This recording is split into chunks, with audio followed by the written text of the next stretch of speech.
Greetings, everyone. I wish I could have been there in person to deliver this message, but unfortunately that wasn't to be this time. I'd like to thank Mike and the Justice for Men and Boys organization for inviting me to do this video talk for this year's conference and for all their hard work, both for the conference and all they do on behalf of men and boys and the women who love them. And you know, that work is really a remarkable thing. It boggles the mind when you think about it. We've become part of a philosophy that opposes long-standing and intense social programming to ignore men's issues in the name of forever putting women and all other groups first.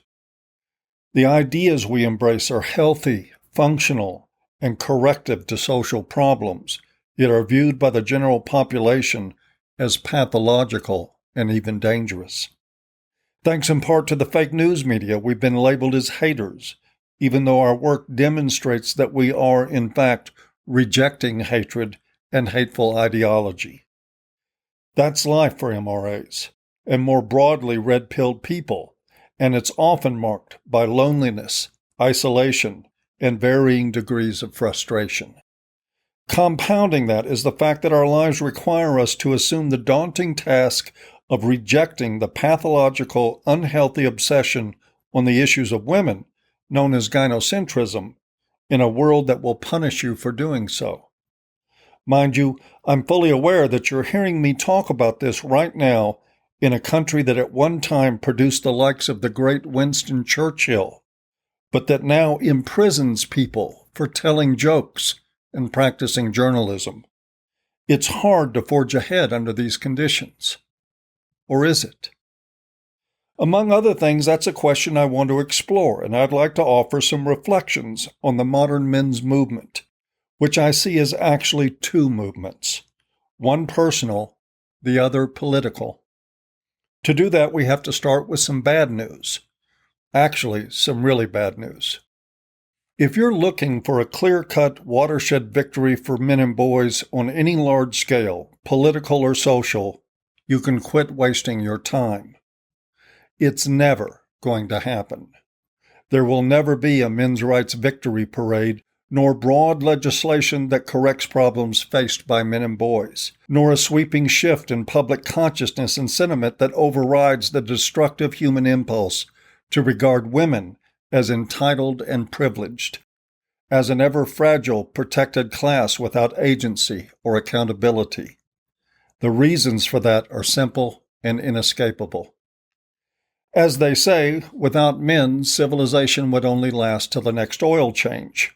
Society piles complete and total responsibility on men for its very existence. Almost all the sacrifice of blood and sweat and of life that is required to keep the world turning, to keep us living in relative comfort and safety, is male sacrifice. Women won't do it. Women can't do it. And I know to say that is heresy, as is often the case with the truth these days. But truth, as any MRA can tell you, is a cruel master. It's brutal and unforgiving. It cares not for mainstream sensibilities, and it exists in complete indifference to our feelings.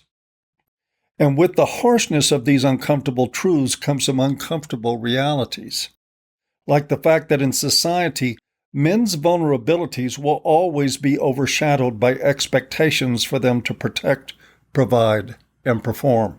Prioritizing the issues of men and boys, caring about them, will always be perceived as a threat to women, a threat to the state, and a certain pathway to destabilizing society. Therefore, the organized correction of men's issues will be treated as strictly verboten for as far as we can see into the future. Just ask the SPLC. Society, that being men and women working together, forever strives to keep men uneducated and unaware of their own condition, to brainwash men into believing that taking care of themselves is a form of cowardice. Men who are conscious of this are more difficult to exploit, which is to say that most men are like hardwood floors. You can walk on them forever. The modern men's movement, though, is the one and only alternative to that line of dysfunctional thinking, but getting there is not without problems.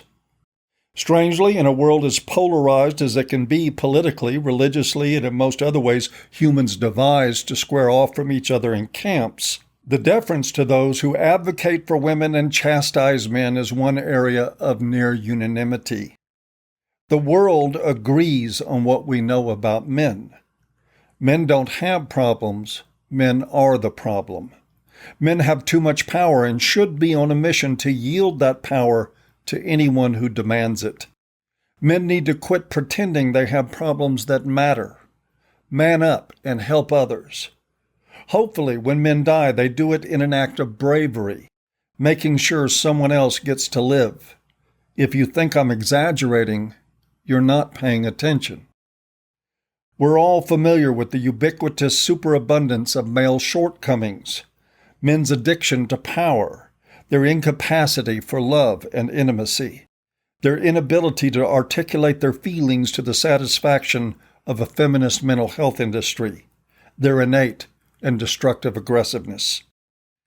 The list of stereotypes is all but unending, sufficiently dehumanizing men so that they can be exploited without remorse or reconsideration.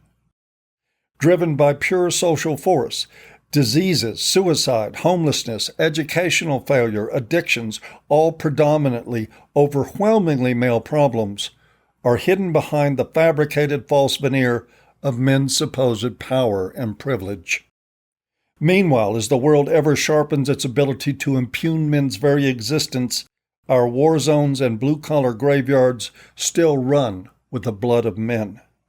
The dirty, dangerous work required to maintain our society is written in the cut and calloused hands of men. Even in the sometimes deadly battlefield of the human psyche, where casualties are reflected in suicide statistics, we find that that too is a man's world.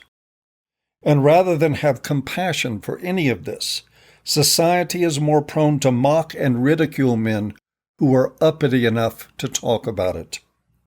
It's almost enough to make you throw in the towel or raise a white flag. More frankly, all this explains why so many men never even join the fight, why we have so few in a movement trying to do for men what most are too timid, too indoctrinated, or too self-loathing to do for themselves. Even then, because men are so awesome and capable on behalf of anyone but themselves, because they're willing to do whatever needs to be done so that everyone else gets a better deal, because we're so dependent on their sacrifices, we will always blind ourselves to their suffering. We will always ignore their problems and will likely always shun them for daring to discuss these things.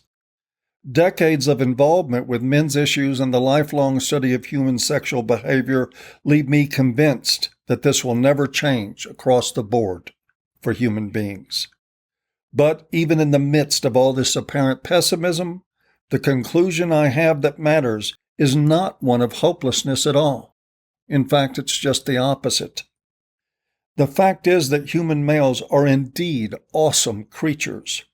Some are capable of casting off the shroud of ignorance and hate in which modern society wraps masculinity, and rebelling in a healthy way.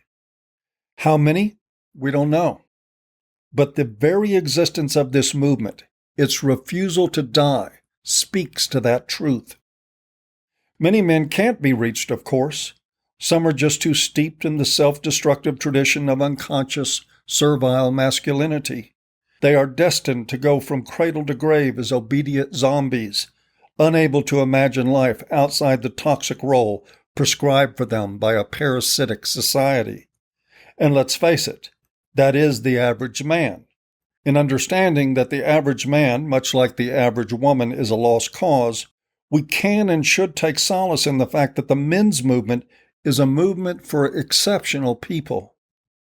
It is a movement that serves as a life-sustaining intellectual and emotional refuge for remarkable people in an unremarkable world. I'd borrow from the social justice crowd and call it a safe space. But safe spaces are built on comfortable lies, embraced by weak people to shield them from the real world. The safety of the men's movement resides in the fact that MRAs have the strength to deal with reality. Our safety is in our values and in our spines, which is why after years of mainstream media attacks and campaigns of disinformation, we are still here with ideas that cannot be killed or ignored by everyone. If that sounds self-congratulatory, it certainly should.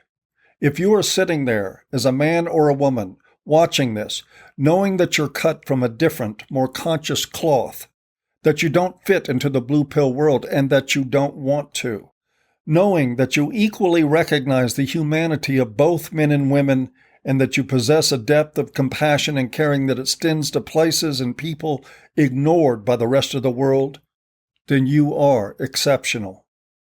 Your character is the character of the men's movement. The rest of this lying world be damned. That brings us to the purely personal side of this movement, the fact that one of our most redeeming and valuable features is that we offer men a clear path away from personal destruction. We benefit from one simple truth. The greatest majority of men's issues, including matters of their human rights, can be effectively addressed by men's personal choices. Matter of fact, that's so important I want to say it again. The greatest majority of men's issues, including matters of their human rights, can be effectively addressed by their personal choices. Likewise, the greatest threats to men's rights is their own choices, almost always driven by a lopsided and rigged social contract with women. We understand the pitfalls of that contract very well, especially when codified in law by marriage. False allegations, suicide, parental alienation, ruinous divorces, restraining order abuses, male financial exploitation, destructive, personality-disordered women whose evil acts are enabled by society, and the bias that invariably turns against men when they are engaged in conflict with a woman. Understanding these problems and the readily available solutions isn't complicated once you rise above the blue pill fog. The trick is in practicing the resolve and the courage to carry this message to men in plain public view with shameless abandon. And that message, to its core, is anti-matrimonial. We need to teach men, reaching them at the youngest ages possible, that marriage, as it stands, is cancer. It is painfully easy and equally obvious to see how so many of men's issues, including suicide, is connected to marriage and divorce. And I'm asserting that marriage and divorce each stand alone as separate and distinct problems in the lives of men. Divorce can recommend social, professional, and financial life and could even rob him of his freedom. Marriage can destroy his soul. This isn't a playful joke about the stresses of married life. It's a deadly serious statement about life in a world that socializes women to be opportunistic parasites in the lives of men. A contract between a man and a woman that starts with a man on bended knee, making a demonstration of his ability and willingness to provide for the desires of the woman, including the frivolous, is the same contract that a leech has with your leg. Think about that for a moment. Picture that iconic scene of a man kneeling, presenting a diamond in hopes of being loved. If you have any honesty at all, you know that his rights are gone right then and there. He doesn't have to wait for a family court judge to smash down the gavel and make it official. He is coming to the relationship literally on his knees, offering sacrifice and hoping for nothing but to have that sacrifice accepted. It's his mentality as a man, his sense of his place in the world that's the problem. Society teaches men, often savagely, that if mama ain't happy, ain't nobody happy. Women frequently reinforce that aphorism as though it were a God-given right. That's not a shot at women, though. As with every other socio-sexual malady in modern times, it is a product of men and women working cooperatively. The men's movement offers an honest, if sometimes brutal, critique of both sexes. But unlike feminism, Our answers don't come from demonizing half the population, while we concoct outlandish theories about why we're not responsible for our own shortcomings and our own decisions. Most of us understand that true victims are rare.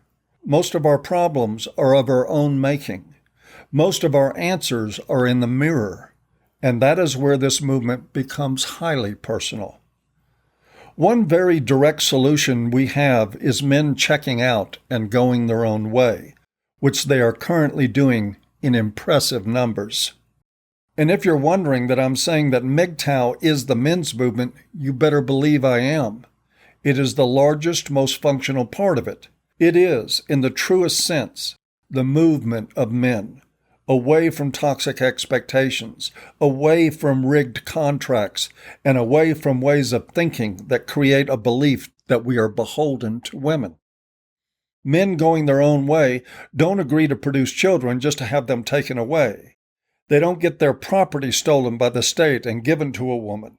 They don't live, as many men do, watching their interests, their friendships, and their dreams slowly erode till they disappear. They don't start contracts on their knees, so they don't end up on their knees or flat on their backs when it's over.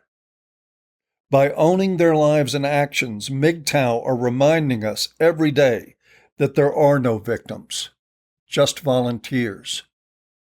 In fact, MGTOW philosophy is so powerful it can also be very helpful to married men who can still benefit greatly from red pill values, starting by learning to say no to their wives and yes to their lives, rejecting any punishment for doing so for the abuse that it is, learning to say, if mama ain't happy, then mama needs to own her shit and live with the fact that the world does not revolve around her desires.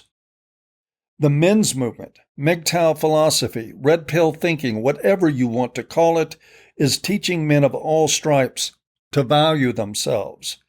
It's showing us that one man at a time, all men can win this god-awful gender war, not by attacking women, but by taking responsibility for their decisions, by having healthy values, and by living by them even when there's a cost. Now, I know that some people will be listening to this with disappointment. They'll recognize, and rightly so, that the nuclear family has long been the backbone of a stable society. They know that the deterioration of the family unit is directly proportional to the deterioration of society. They will recognize, and just as rightly, that human beings are driven to pair bond, that generally speaking, we do not do as well flying solo as we do when meaningfully connected to others. They will lament all the loss that this represents, and once again, they'll be mostly on the mark.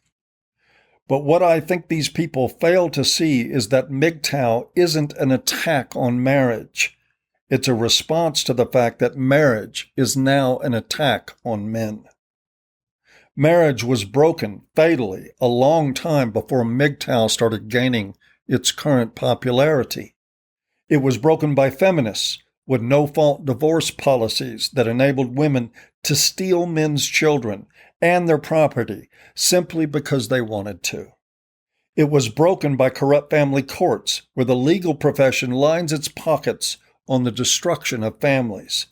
It was broken by traditionalists and their archaic, romantic, and frankly stupid illusions about love and the ridiculously lopsided and burdensome expectations that it places on men. Men walking away is the solution, not the problem. If the world wants other solutions, solutions that bring men back into the fold, it should work on them. Not just on fixing family law, but on ending female privilege and correcting the social contract. And it needs to provide a payoff for men, starting with a return to demonstrated respect and thanks for their contributions. Till that happens, which is a long way off, the only sane path for men is one that leads away from the insanity.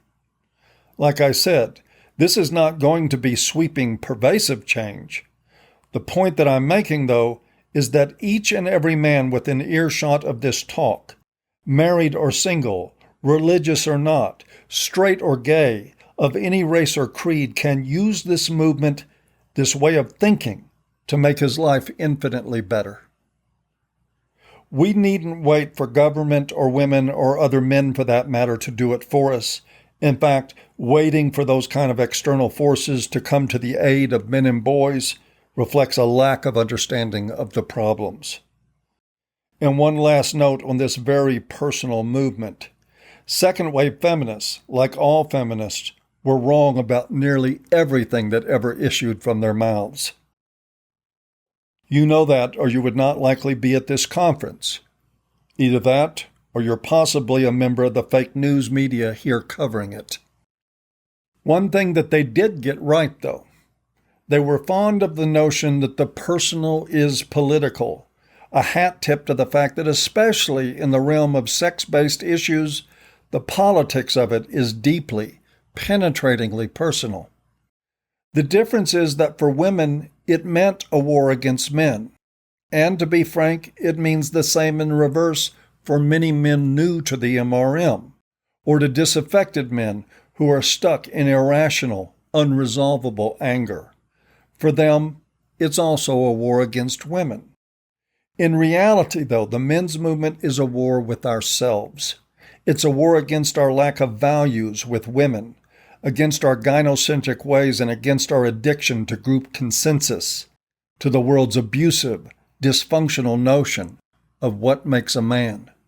And you bet all of this is personal, and so are our answers, all staring at us right from the mirror when we dare to look. All this might have you thinking that any political solutions are pointless. That would certainly be the point of view of some men going their own way. They are simply exiting the system with no intention of looking back, and they tend to view political activism by MRAs as an effort to clean up the plantation so we can get men willingly to walk back onto it and into subservience. Of course, that is a largely emotional and irrational perspective. I, for one, have no intention of ever marrying, but I still want to do all I can to diminish the power of feminism, and would find nothing more gleeful than to gut its funding by pretty much any means necessary. That won't end gynocentrism or make modern marriage more palatable in the short run, but I do think we're at the point politically where we can do great damage to feminists. With the recent meteoric rise of populist movements across the globe, we have the real possibility to attack their funding, something that would ultimately serve humankind quite well. Left-wing universities, which is to say nearly all of them, produce an unending stream of gender zombies, embittered, brainwashed women, victocrats of privilege, and malleable, indoctrinated young men whose identity hinges on supporting and enabling the women who demonize them. Media pundits fret over imaginary wage gaps, fabricated epidemics of sexual assault, and will forever try to top each other in virtue signaling over the latest MeToo allegation. They will, some subtly and some not, all join in the outrage at men as the root cause of our social ills. Politicians in the public eye generally follow suit and stand by like sheep as all this happens. People who we used to call conservatives, now more accurately called quislings, mask their spinelessness behind a facade of religious dogma and so-called traditional conservative values. As we look at today's political climate, particularly on the left, we see politics gone feral. In America, we see thinly veiled calls for violence from political leaders, demands that we abolish border enforcement and borders themselves. We see congressmen getting gunned down while playing softball, and the unvarnished harassment of administration officials while simply trying to go about their daily lives. And we see a large part of the culture apparently willing to accept all this as the new normal. This is a direct result, in my opinion, of widespread father absence. Robbed of the discipline, humility, and empathy that fathers engender in children, they grow up noticeably lacking in those crucial qualities. Society suffers from it. That fatherlessness is not just an artifact of the left, though. For 50 years, conservatives have utterly failed to fight back against the left's anti-father, anti-family agenda. In fact, they've become complicit in those objectives. Why? Because conservative men aren't just weak with feminists, they're weak with women. So weak they won't fight back as their own sons and daughters, as well as their political objectives, are undermined and corrupted. On that level, even so-called conservative anti-feminists haven't made much of a difference. They've been entertaining, but ineffective. They are still self-censoring where it might upset women, which prevents the utterance of a multiple of critical truths. And many are still ultimately gynocentric and weak on the issues. They have lost the battle within themselves. Most of them have never even shown up. But that is undoubtedly changing. Populist movements are growing everywhere, fired up by people who are done with identity politics, including feminism. We've seen it in the UK with Brexit, even though the UK government is now working furiously to find a way to ignore the will of its people.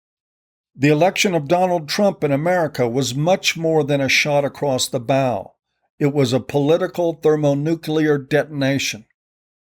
Even an endless barrage of accusations that he's a misogynist that continue to this day, normally death for an American politician, couldn't stop him. He gave them all the finger and won an electoral landslide. Politicians in Australia are starting to fight back too, with Senator David Lanham telling a rabid feminist senator to, quote, "fuck off," in response to her demonization of all men as rapists. When the Australian Prime Minister played the white knight card and demanded that Lanham apologize to her, Lanham called him, among other things, a pussy. Dorothy, we're not in Kansas anymore. Therefore, anyone who tells you that the men's movement is politically irrelevant is out of touch with reality. Red pill men and women are poised to play a huge role in swinging upcoming elections, in furthering the political populism that can actually make a difference in policy and law. Right now, you're at a conference hosted by the founder of the first men's political party in the English-speaking world. Since the last conference he hosted in 2016, another has emerged in Scandinavia. If you look now at what is happening in Italy, India, Eastern Europe, Southern Germany, and America, all of which will hopefully inspire the UK to regain its momentum back toward sanity, you can see political opportunities that matter. And one of the greatest opportunities is the growing anti-feminist sentiment. And let us not mince words about this. The war against feminism is a war against the left, and a war against the left is a war against feminism. That is something I would not have dwelled on 10 years ago, given the hapless gynocentrism of the old right. But this is not 10 years ago, or even 5. This is a new day and a new age of disruptive populism. If you care about men's and boys' issues, you can help anti-feminists become more effective by educating them about men's issues as well as expanding their knowledge of the mendacity of feminism. Enlighten the anti-feminists. Use them. But do not be fooled into confusing them with advocates for men and boys who fit into our movement. There are already some who claim to support our ideas, but whose actual motive is to create men and boys who are once again useful to women. These are frequently, but not always, women. They will mock third-wave feminism, often delightfully. They are entertaining and sometimes even enchanting. But at the core of their philosophy is the old dysfunctional social contract, complete with men's purpose being utility to women. These people can make convenient allies and are often quite useful in the big political picture. But this movement and the world at large still needs what it is woefully short of: advocates for men and boys. not cheerleaders for white knights, not champions for traditional values, not women who pine for the days when men were men and women were idle. Not proponents for a toxic social contract between men and women, but true advocates who focus on the needs, wants, problems, aspirations, and dreams of men and boys. People who see men and boys as having intrinsic worth. People who encourage men and boys to see their intrinsic worth.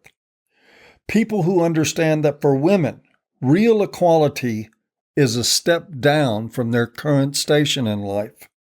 And we need to know, all of us, that a gynocentric core, no matter how well-intentioned, is a disqualifier for that advocacy. Remember, not every anti-feminist is Janice Fiamingo.